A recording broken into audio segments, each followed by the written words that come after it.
Hello, coaches. Welcome back to another episode of Coach Better Spotlight. My name is Kim Cafino, and I've worked with hundreds of teachers, coaches, and leaders in schools around the world to help them create thriving and sustainable instructional coaching programs. And I'm on a mission to help you coach better. Wherever you are in your coaching journey, come learn with us in one of our courses for instructional coaches or our private mentoring packages. Join our global Coach Better community and find all of our resources for instructional coaches on our website at coachbetter.tv.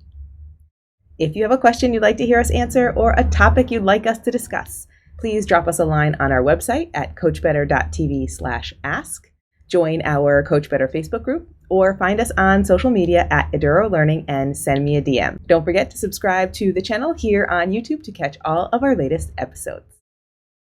Today's episode is one in our series of coaching case studies with my amazing client and experienced instructional coach, Sasha Robbins.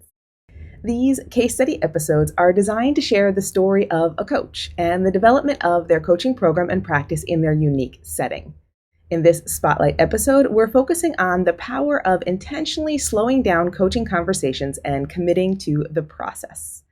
In the full-length episode, we also chat about how Sasha grew into her role, how many coaches struggle with time pressure to move faster through the coaching process, what coaches can do to slow down, and the parameters coaches can put into place to ensure conversations are structured and intentional. If you're curious about how experienced coaches can continue to grow, this episode is for you.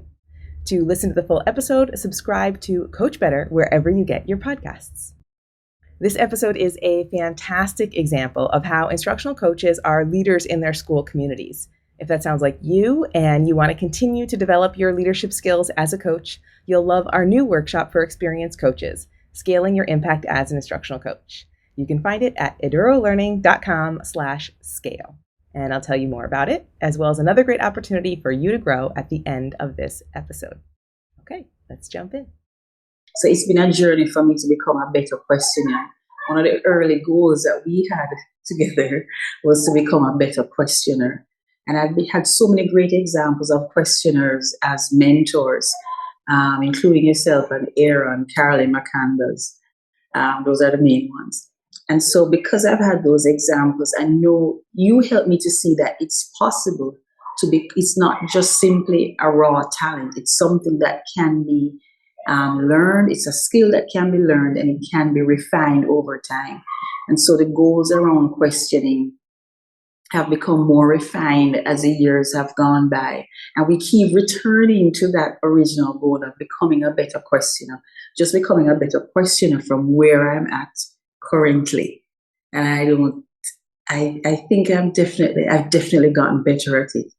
And I'm beginning to break the code. And really, it's not a secret. It's not a silver bullet or anything. It's just being intentional about developing your skill as a listener. I think that is what, and you kept saying that to me, but I think I really eventually got it. It's listening, and listening without planning to interrupt and share your also amazing idea or thought or advice. Michael Bungay Stanier talks about, killing that coaching, that advice monster. And I think when you combine that with listening, then you really find that sweet spot where you can ask the right question. So, yeah. Gold.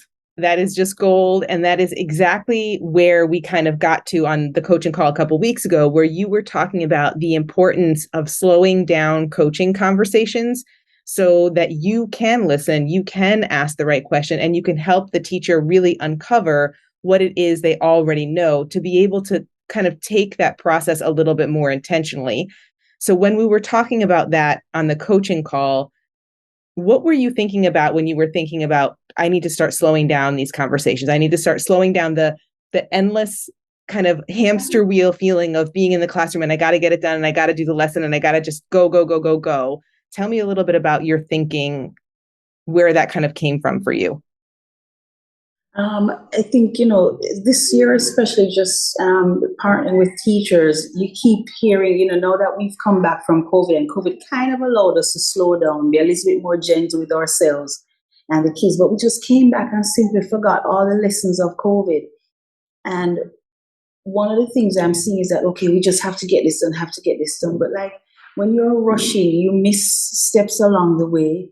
When you're rushing, this desire to do what's is it urgent or important? I'm not quite sure which, but doing the thing that seems also urgent right now is really very reactionary, and it kind of forces you to have to go back again. So you think you're going fast, but you've not been true to the process maybe that you started out on. Maybe you haven't been very intentional, and so you have to go back and correct and course correct. When if we had been intentional, if we had established some clear goal, and we knew what the destination was going to be, and we took our time to develop those processes or those frameworks that were needed at the start, then we could go much faster later on. But there's no shortcutting a process. It's there for a reason. And a process isn't a rigid thing, because you can adapt, you can change, you can do all of these things in the midst of a process. But it's important to just be intentional. And I found that through my own trial and error as a coach, trying to meet and to work from a place of trying to please the teacher because this is what they want to do, instead of now I know differently, now I understand that there's a bigger picture really that we're serving, and it's the kids. And when we have that in mind, then we can ask the right question to cause somebody to maybe pause or find a solution that works better for the kids as opposed to rushing. Because who benefits from the rush? Oh my gosh, you said so many things in there that I want to, and I'm always taking notes on these calls when you're talking so that I can kind of come back to them. But you said so many things in there about, the first thing that really stands out to me is the piece about trying to please the teacher now. And that gets straight into exactly what you said earlier on this call, staying away from the advice monster. But there's even the aspect of pleasing the teacher now in terms of moving at the pace that they feel like is the right pace. And I think that's kind of what you're talking about here, is like, despite the pressures we might feel, and they're real, and I'm not trying to minimize them in any way, the faster you move, the more, like you said, you often have to go back and course correct. So it costs you time later. So one of the benefits of taking that intentional process and going through those steps, not only is to focus on the students, which is also what you just brought up, but also to ensure that you're not missing anything and you're not going down the wrong avenue because it's an urgency task rather than the actual goal that you want to get to. Yeah. And I know that there definitely is space and time to go fast, because you cannot crawl at a snail's pace or whatever slow pace you're going at forever, because that's going to be counterproductive to the whole process anyways. Yep. But I think it's important at the beginning to have some understanding of where you're going, how you're going to get there, before you kind of just go off without any kind of planning. Yes. I think it's important.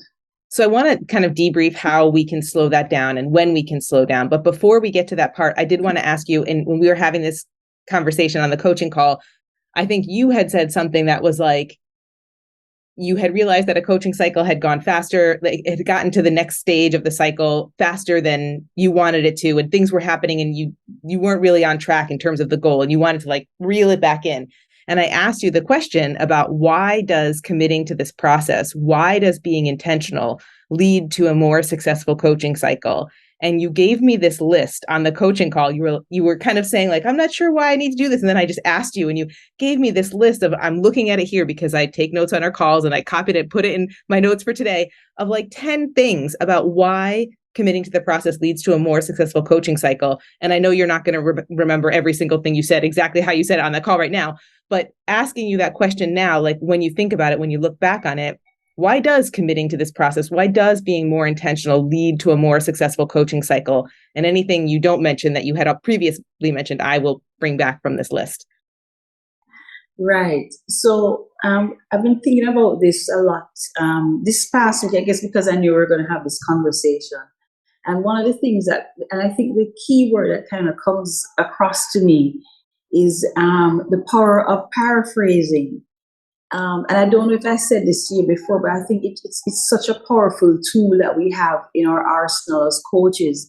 And I'm like, oh, Sasha, you really need to spend some time thinking about your paraphrasing skills, because I do find that in paraphrasing, I'm slowing down the conversation. It gives myself and my coaching partner a chance to have clarity. Is this what you meant?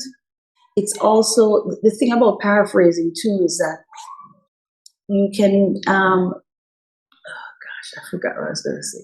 The thing about it too is that not only does it give you clarity, but it gives you a chance for any misconceptions to be figured out or to be addressed.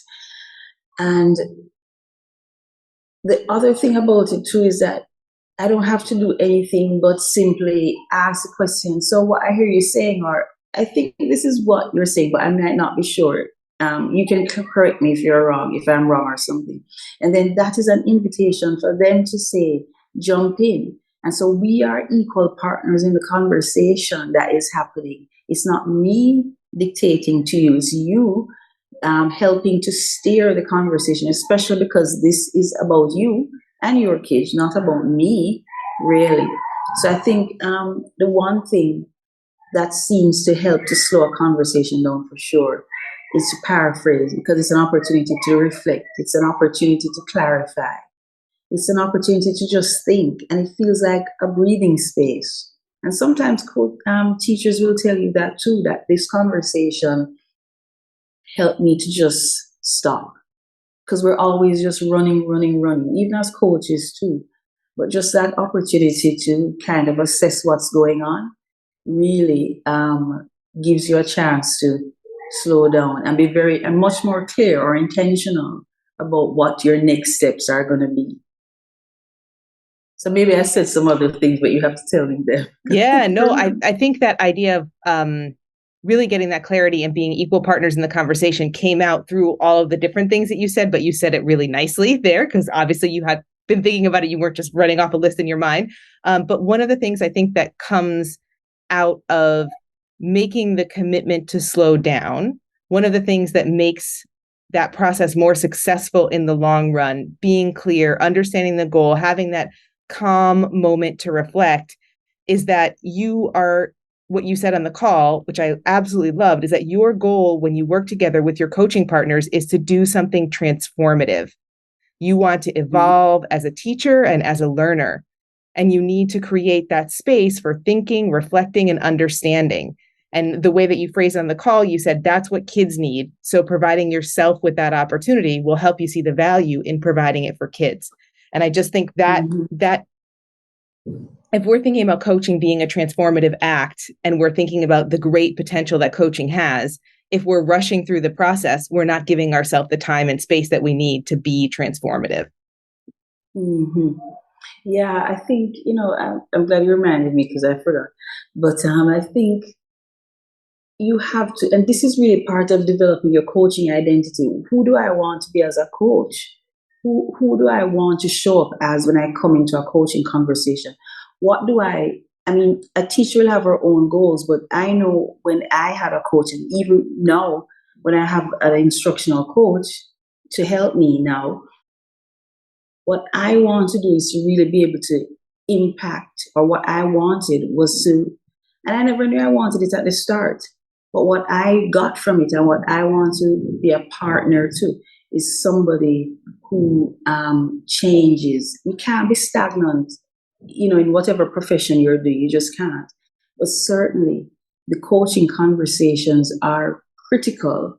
I don't think we understand the value. Like, it should be a thing that is given to each teacher as a gift. It's important to have those opportunities to think. It's in those thinking moments that you realize, oh, so maybe this isn't the best practice for my students. How did this work? What could I do differently? If I were to have the chance again, what would I add? What would I take away? What's working for me? When we ask ourselves those questions, that's where the transformation happens. It's not like you're going to get up and tomorrow I'm all of a sudden a 360-degree change in my beliefs and my behaviors. But it's those moments when you reflect that you are actually being, those moments create the possibility for transformation. So, yeah. Hi, coaches. Thanks for watching this episode with Sasha. I hope this conversation gives you insight into what other experienced coaches are thinking about and growing into within the scope of their role. As this conversation highlights, there's always room to improve your practice for you as an individual coach and to better support your coaching partners and the learners in your school community. Sasha has been working with me for years. Having an experienced coach and mentor to support you in the development and refinement of your craft is invaluable. Personalized professional learning designed specifically for you around your needs, your school, and your growth potential is exactly what we offer for our coaching partners. And you deserve it too. If this is where you are in your coaching journey, we have an exciting new opportunity this spring, a strategy session with me. This is a one-off 90-minute session where we can talk through your most pressing instructional coaching challenge and create a practical plan to work it through. It's like coaching and mentoring and strategy all wrapped up into one package, unique and customized just for you. These sessions are perfect for educators, instructional coaches, or school leaders who have one specific topic they'd like to explore in depth and get the support to see how to take the next step forward. Get all the details at eduralearning.com/strategy. This strategy session is a great intro to how we might work together in a mentoring package like I work with Sasha right now. And of course, if a strategy session or private mentoring isn't for you right now, we have workshops and courses to support you in every stage of your coaching journey too. From new and aspiring coaches moving from the classroom to a coaching role, to current coaches ready to be more intentional and strategic in their practice, to established coaches ready to lead. Get started by trying one of our free workshops where you'll be able to dig deeper into the concepts we talked about today and get a peek at our courses for coaches. You can find them all at our CoachBetter website, coachbetter.tv/workshops.